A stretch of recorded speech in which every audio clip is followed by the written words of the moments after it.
अस्सलामुअलैकुम स्टूडेंट्स, हमारा next unit start हो रहा है आज इलेक्ट्रोमैग्नेटिक इंडक्शन यूनिट नंबर 12।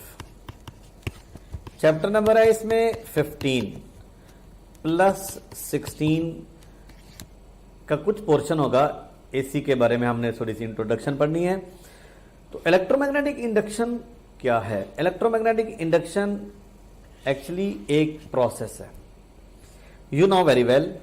सबसे पहले ऑर्स्टिड ने यह डिस्कवर किया था कि किसी भी करंट कैरिंग कंडक्टर के सराउंडिंग में मैग्नेटिक फील्ड प्रोड्यूस होता है। ये ऑर्स्टिड ने बात बताई थी, करंट की वजह से मैग्नेटिक फील्ड प्रोड्यूस होता है। अब ये इसके रिवर्स फिनोमेना में अगर हम सोचें, current can produce magnetic field but magnetic field can also produce current. अगर करंट मैग्नेटिक फील्ड प्रोड्यूस कर सकता है, ये ऑर्स्टिड ने ये बात सोची, तो फैराडे ने ये कहा फिर मैग्नेटिक फील्ड को भी करंट प्रोड्यूस करवाना चाहिए, करवाना होगा, करवाएगी। किस तरह से मैग्नेटिक फील्ड करंट प्रोड्यूस करता है, इसके लिए फैराडे ने अपना बड़ा मशहूर जमाना बरसों पुराना एक इंपॉर्टेंट प्रिंसिपल पेश किया, इलेक्ट्रोमैग्नेटिक इंडक्शन। ये इलेक्ट्रोमैग्नेटिक इंडक्शन क्या है? इलेक्ट्रोमैग्नेटिक इंडक्शन बेस करती है चेंज इन फ्लक्स पे। So what is flux? पहले हम बात करते हैं व्हाट इज फ्लक्स। फ्लक्स क्या होता है? फ्लक्स होता है lines. Number of lines is called flux. अगर मैं कहता हूं number of electric field lines, electric flux. Number of magnetic field lines, magnetic flux. Number of red lines, अगर मैं यहां पर 5 रेड लाइंस बनाता हूं तो number of red 5 red lines, that is called red flux, यानी रेड लाइंस फ्लक्स। जो भी लाइंस होंगी उनकी तादाद का नाम, उन जितनी वो नंबर ऑफ लाइंस होंगी उसी का नाम फ्लक्स है। अब फ्लक्स पे डिपेंड नहीं करता ईएमएफ, यानी इंड्यूस ईएमएफ फ्लक्स पे डिपेंड नहीं करती, चेंज इन फ्लक्स पे डिपेंड करती है। इस पूरे यूनिट में बहुत सारी जगहों पर बच्चे कंफ्यूज होंगे, वो कंफ्यूजन मैं आपको स्टार्ट में बता रहा हूं। कंफ्यूजन क्या होती है? बहुत ज्यादा फ्लक्स पास कर रहा है, बहुत ज्यादा लाइनें पास कर रही हैं किसी लूप में से, किसी कॉइल में से, तो स्टूडेंट्स ये समझते हैं कि इतना ज्यादा फ्लक्स है, इतनी ज्यादा लाइंस हैं, इंड्यूस ईएमएफ, इंड्यूस करंट बहुत ज्यादा होगा। लेकिन ये बात गलत है, ये बहुत रॉन्ग परसेप्शन है। एक्चुअल क्या है कि चेंज कितना हो रहा है? ये लाइंस हैं, इन लाइंस को वो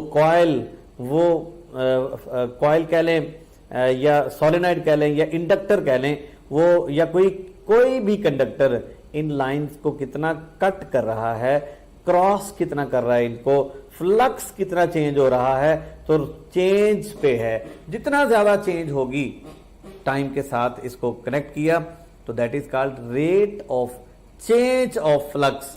तो rate of change of flux का मतलब है, सपोज 5 लाइंस पास कर रही थी, अब 5 सेकंड में 5 लाइनें इस तरह से कट हुई, फिर क्या हुआ?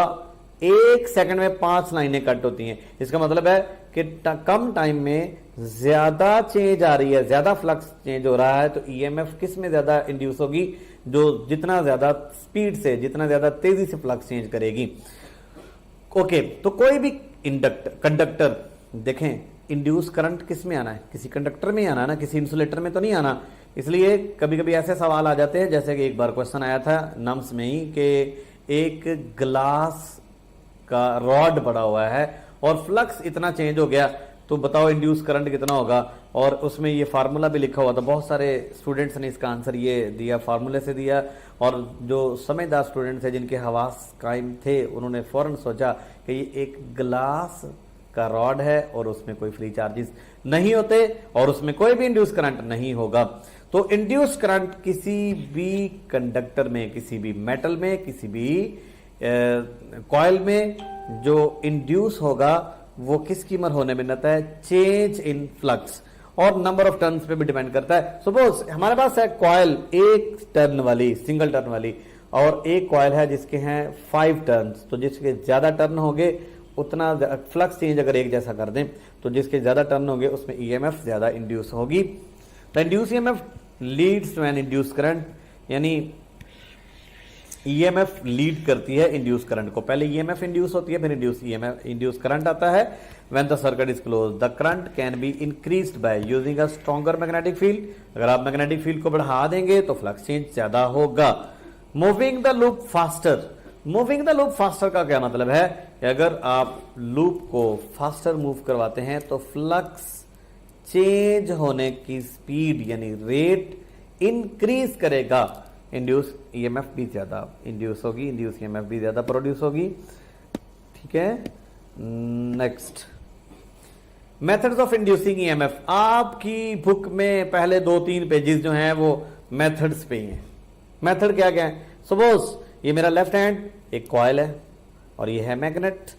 मैं एक तरीका करता हूं, गौर से देखिएगा, ये है कॉइल, ये है मैग्नेट। इस मैग्नेट को यूं मूव करवा रहा हूं। जब मैग्नेट को यूं मूव करवा रहा हूं, कॉइल रेस्ट पे है, कॉइल स्टेशनरी है, फ्लक्स अब भी चेंज हो रहा है। अब ये मैग्नेट इस तरफ आ रहा है, इसमें फ्लक्स चेंज हुआ, करंट इंड्यूस होगा। मैग्नेट वापस आएगा, फ्लक्स चेंज होगा, करंट इंड्यूस होगा, लेकिन रिवर्स डायरेक्शन में। अब मैग्नेट को आप रोक लें, मैग्नेट को स्टेशनरी कर दें और इस कॉइल को मूव करते हैं। इस कॉइल को मूव करते हैं टुवर्ड मैग्नेट, फ्लक्स चेंज हुआ। इसको अवे मूव करेंगे, फ्लक्स फिर चेंज होगा, करंट फिर आएगा लेकिन रिवर्स डायरेक्शन में। आपके पास एक लूप है, आप उस लूप को किसी मैग्नेटिक फील्ड में रोटेट करवाते हैं। अगर उसको आप इस तरह से डिफॉर्म करते हैं, फ्लक्स चेंज करवाना है। याद रखिए, ये जो फैराडेज लॉ है, फैराडे का हम पूरी दुनिया में बहुत बड़ा एहसान है। क्या उसने ये जो प्रिंसिपल दिया कि rate of change of flux से क्या प्रोड्यूस होती है, इंड्यूस होती है ईएमएफ, उससे करंट इंड्यूस होता है। और अगर आप इलेक्ट्रिसिटी यूज कर रहे हैं तो ये किसके लॉ की बेस के ऊपर आप यूज कर रहे हैं? That is Faraday's law of electromagnetic induction. पूरी दुनिया में सिवाय सोलर सिस्टम के और बैटरीज के जो जनरेटर सिस्टम है, चाहे वो स्टीम इंजन से हो यानी टरबाइन जहां पर भी चलती है, जहां पर भी फ्लक्स चेंज होता है, वो तमाम तरीके किसके बताए हुए हैं? फैराडे के। यानी फैराडे ने बेसिक तरीका बता दिया, चाहे वो विंड पावर स्टेशन हो, चाहे वो हो हाइड्रल पावर स्टेशन या न्यूक्लियर पावर स्टेशन हो, हर एक में बेसिक प्रिंसिपल क्या है? Faraday's law of electromagnetic induction. जहां पर भी कॉइल, डैम में क्या होता है? वाटर फॉल करता है हाइट से, उसके पास कौन सी एनर्जी होती है? Potential energy. वो पोटेंशियल एनर्जी काइनेटिक एनर्जी में कन्वर्ट होती है, टरबाइन को रोटेट करवाती है। रोटेशन से क्या होता है? Flux change. फ्लक्स चेंज होने से करंट इंड्यूस, करंट इंड्यूस ही तो करंट इंड्यूस होगा। और करंट इंड्यूस किसके प्रिंसिपल पे हुआ? Faraday's law of electromagnetic induction. अब ये वही आप मैंने 2-4 तरीके लिखे हुए हैं, लेकिन इनकी डायग्राम्स को आप देख सकते हैं अपनी बुक में।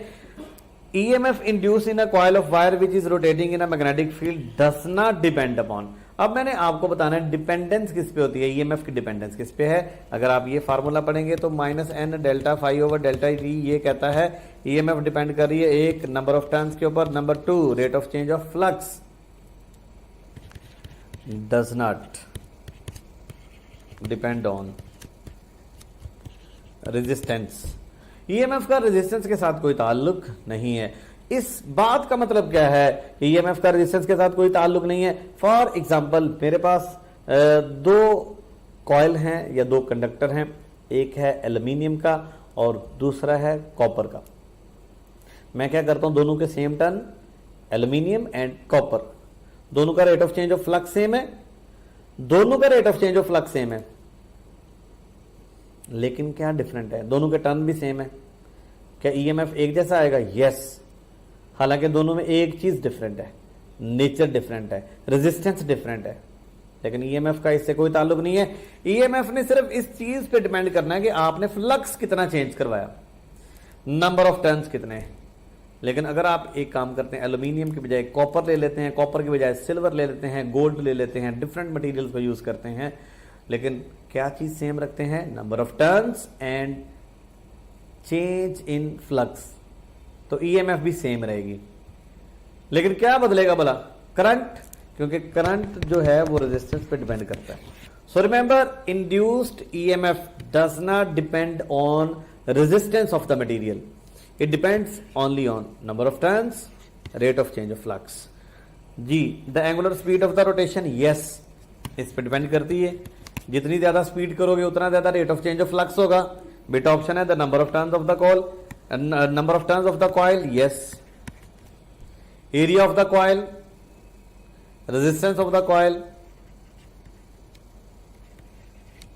एरिया ऑफ द कॉइल पे भी डिपेंड करता है डेफिनेटली जितना ज्यादा, क्योंकि फ्लक्स को जरा ओपन करके देखो, फ्लक्स होता है B A, flux is equal to B A. जितनी ज्यादा मैग्नेटिज्म होगी, जितनी ज्यादा मैग्नेटिक फील्ड होगी, उतना ज्यादा फ्लक्स चेंज होगा। तो बी पे भी डिपेंड करता है, एरिया पे भी डिपेंड करता है, किस पे डिपेंड नहीं कर रहा, रेजिस्टेंस। सो करेक्ट आंसर क्या है, डज नॉट डिपेंड। गौर से पढ़ना, डज नॉट डिपेंड। ये नहीं हो, बहुत सारे स्टूडेंट्स इमोशनल हो जाते हैं, वो कहते हैं जी हाँ एंगुलर स्पीड पे डिपेंड करता है, फटाफट उसका आंसर लगा देते हैं, लेकिन ये नहीं सोचते कि क्वेश्चन में पूछा क्या गया है। ठीक है, motional EMF, this is not emotional. Motional EMF, motional EMF का मतलब ही क्या है, due to motion, due to motion. अब कोई कॉइल मूव कर रही है, मूव करने की वजह से बेसिक प्रिंसिपल वही है, क्या, फ्लक्स में चेंज होना। हमारे पास ये एक रॉड है, ये एक रॉड है, और यहां पर कौन सा फील्ड है, into the paper, magnetic field is into the paper. इस रॉड को हम राइट साइड पे मूव करवा रहे हैं, वेरी सिंपल। इस रॉड में चार्जेस हैं, इस चार्ज के ऊपर यहां पर कौन सी फोर्स लगेगी, यहां पर इस चार्ज पार्टिकल के ऊपर फोर्स लगेगी, F is equal to Q V cross B, क्योंकि चार्ज पार्टिकल v वेलोसिटी से b मैग्नेटिक फील्ड में मूव कर रहा है, तो फोर्स तो लगनी चाहिए, v cross b magnetic force लगेगी इसके ऊपर इस डायरेक्शन में। मैग्नेटिक फोर्स की डायरेक्शन पता चल गई, according to right hand rule by this formula, if you move this rod toward right side, then magnetic force will act on charge particle on upward direction, ये F B ए। अब ये charge particle speed से आप move करवाते जा रहे हैं, ये चार्ज पार्टिकल यहां जमा होते जा रहे हैं, यहां एक्सेस चार्जेस है, यहां नेगेटिव चार्जेस। आप गौर कीजिए, ये एक्सेस चार्जेस किस वजह से गए हैं, मैग्नेटिक फोर्स की वजह से। यहां पर डेफिशिएंसी है और यहां पर इलेक्ट्रॉन्स हैं, तो इस तरफ पॉजिटिव और इस तरफ नेगेटिव, यानी ये एक पोटेंशियल का डिफरेंस क्रिएट हो गया, क्योंकि ये पॉजिटिव चार्जेस यहां जब चले गए तो यहां है हाई पोटेंशियल और यहां है लो पोटेंशियल। लेकिन इसकी वजह कौन बन रहा है, इसकी वजह है मैग्नेटिक फोर्स। मैग्नेटिक फोर्स क्यों लग रही है, अगर चार्ज पार्टिकल v वेलोसिटी के साथ b मैग्नेटिक फील्ड के क्रॉस मूव करेगा तो एक फोर्स लगेगी। अब इलेक्ट्रिक फील्ड इस तरफ होगा और इलेक्ट्रिक फोर्स भी किधर को लगेगी, डाउनवर्ड। जिस तरफ को इलेक्ट्रिक फील्ड होता है उसी डायरेक्शन में इलेक्ट्रिक फोर्स लगती है। इसका मतलब यह है कि इन चार्ज पार्टिकल्स के ऊपर एक फोर्स लगेगी, electric force downward. Electric force downward लगने की रीजन क्या है कि मैग्नेटिक फोर्स, इलेक्ट्रोमैग्नेटिक फोर्स यानी मैग्नेटिक फोर्स की वजह से चार्ज पार्टिकल ऊपर जमा हो रहे हैं और नीचे डेफिशिएंसी ऑफ चार्जेस हो रही है, यहां नीचे नेगेटिव है। मैग्नेटिक फोर्स इस डायरेक्शन में लग रही है और इलेक्ट्रिक फोर्स इस डायरेक्शन में लग रही है। इलेक्ट्रिक फोर्स शुरू में नहीं है, इलेक्ट्रिक फोर्स की वजह कौन है, मैग्नेटिक फोर्स। खैर, मैग्नेटिक फोर्स ने खुद ही इलेक्ट्रिक फोर्स को जवाब फराहम किया कि इलेक्ट्रिक फोर्स डाउनवर्ड लगेगी। अगर मैग्नेटिक फोर्स चार्जेस को ऊपर ना लेके जाती, पोटेंशियल का डिफरेंस ना आता, तो इलेक्ट्रिक फोर्स ना आती। एनी हो, इलेक्ट्रिक फोर्स भी आ गई, किस वजह से मैंने आपको बता दिया। अब ये जो हाई पोटेंशियल और लो पोटेंशियल क्रिएट हुए, इसको मैं लिख सकता हूं delta V, and this delta V is induced EMF. वो जो पोटेंशियल इंड्यूस हुआ, that is not due to battery. Potential कौन सा होता है, बैटरी का होता है। क्या यहां बैटरी लगी हुई है, नहीं, कोई बैटरी नहीं लगी हुई। फिर पोटेंशियल डिफरेंस कहां से आया, पोटेंशियल डिफरेंस कहां से आया, when a charged particle moves in magnetic field, अब magnetic force will act on it according to this formula. By right hand rule, the direction of magnetic force is in this direction. When excess of positive charge particles collect at this point, there will be high potential and here is low potential. Due to this high and low potential difference, an induce EMF is induced. ये induce का लफ्ज क्यों इस्तेमाल किया गया है? Induce क्या होता है? जो हम एक्सटर्नल प्रोवाइड ना करें बल्कि वो खुद ब खुद किसी काज की वजह से इंड्यूस होता है, किसी काज की वजह से ये प्रोड्यूस हो रहा है। So that induce potential difference is called induced EMF. अब ईएमएफ ने क्या किया? यहां पर पॉजिटिव, यहां पर भी पॉजिटिव, यहां पर पॉजिटिव, यहां नेगेटिव। इस पोटेंशियल के डिफरेंस ने क्या किया? चार्जेस को स्वीप किया इस डायरेक्शन में। पॉजिटिव से नेगेटिव डायरेक्शन में करंट फ्लो करता है और गैल्वानोमीटर ने हमें क्या दी? रीडिंग कि करंट फ्लो कर रहा है। और हमने देखा कि कोई भी बैटरी नहीं लगाई हुई, लेकिन इसके बावजूद इस लूप में करंट आ गया। तो फिर हमने कहा कि ये करंट किस वजह से है? Due to motion. एक बार फिर सुनिए, ये है रॉड, कंडक्टिंग रॉड, इसमें चार्ज्ड पार्टिकल्स हैं, सपोज वो पॉजिटिव चार्जेस मौजूद है, और जब हमने इसको यू मूव करवाया, इसमें जो चार्ज पार्टिकल है उसकी वेलोसिटी v इस डायरेक्शन में जा रही है और मैग्नेटिक फील्ड किधर है? Into the board, into the paper. अब v वेलोसिटी इधर, v वेलोसिटी को चलने सॉरी इस तरह रखना है, v वेलोसिटी इस तरफ है, मैग्नेटिक फोर्स किधर है? डाउनवर्ड, और ये थंब बता रहा है मैग्नेटिक फोर्स अपवर्ड लगेगी। मैग्नेटिक फील्ड डाउनवर्ड है, वेलोसिटी इधर है, वेलोसिटी को हमने रोटेट करवाना है toward magnetic field. Thumb will indicate the direction of magnetic force. Magnetic force ने चार्ज को यहां से मजबूर किया ऊपर ले जाने में। जब ये चार्जेस ऊपर जाएंगे तो ऊपर पॉजिटिव चार्जेस एक्सेस में आ जाएंगे, नीचे नेगेटिव चार्जेस, एक पोटेंशियल डिफरेंस क्रिएट हो जाएगा। यही पोटेंशियल डिफरेंस का नाम मैंने क्या रखा? Induce EMF. ये पोटेंशियल डिफरेंस कहां से आया? इसकी वजह कौन बना? Magnetic force. उस पोटेंशियल डिफरेंस की वजह से एक इलेक्ट्रिक फोर्स भी आएगी। इलेक्ट्रिक फोर्स किधर को मूव करवाएगी? डाउनवर्ड। एक वक्त आएगा दोनों फोर्सेस बराबर हो जाएंगी, इलेक्ट्रिक और मैग्नेटिक, ठीक है। और वहां से ये फार्मूला आएगा EVB। E is electric field, P is magnetic field and V is the velocity. अब आप अगर इसका फॉर्मूला लिखते हैं E का, तो you know delta V over delta R। Electric field intensity का फार्मूला होता है पोटेंशियल डिफरेंस ओवर R। अब ये जो R है ये है जनाब L के इक्वल, क्योंकि उसकी लेंथ जो है वो है L, और ये जो डेल्टा V है that is induce EMF. So E is equal to induce EMF over L। ये फार्मूले से भी आपने कभी परेशान नहीं होना। तो E की जगह पर क्या लिखा? EMF over L। E की जगह के पहले क्या लिखा? EMF over L। ये जो L की वैल्यू है वो राइट साइड पे ले गए। तो अगर एंगल 90 डिग्री होगा तो हम साइन थीटा लिखने की जरूरत नहीं है, लेकिन जरूरी तो नहीं होता कि ये जो कंडक्टिंग रॉड है ये मैग्नेटिक फील्ड के साथ परपेंडिकुलर मूव करे, कोई और डायरेक्शन भी हो सकती है। तो ये थी जनाब मोशनल ईएमएफ। मोशनल ईएमएफ में आपने ये याद रखना है VBL sin theta. This formula is applicable if this is induce EMF, this is velocity, this is magnetic field, this is the length of the conductor and this is sin theta. अगर rod rest पे है तो velocity 0, no EMF induced, no change in flux. If there is no magnetic field there is no induce EMF. If length तो खैर conductor की होनी चाहिए। अगर एंगल 0 डिग्री है या 180 डिग्री है तो इंड्यूस ईएमएफ फिर भी नहीं होगी, फ्लक्स ही नहीं चेंज होगा 0 डिग्री पे 180 डिग्री पे, क्योंकि फ्लक्स चेंज होता है जब वो लाइंस को कट करता है, जब लाइंस को क्रॉस करता है रॉड, तब फ्लक्स चेंज होता है। ठीक हो गया। अब यहां तक आप इस लेक्चर में पढ़ें। नेक्स्ट लेक्चर में हम very important article that is Lenz's law, उसको हम अंडरस्टैंड करेंगे। जो यहां पर एक नेगेटिव साइन है, इस फार्मूले में भी नेगेटिव साइन आता है, मैं आपके साथ शेयर कर लूं ये बात। फैराडेज लॉ में भी, हाँ ये फैराडेज लॉ में भी नेगेटिव साइन आता है, मोशनल ईएमएफ में भी नेगेटिव साइन आता है। ठीक हो गया।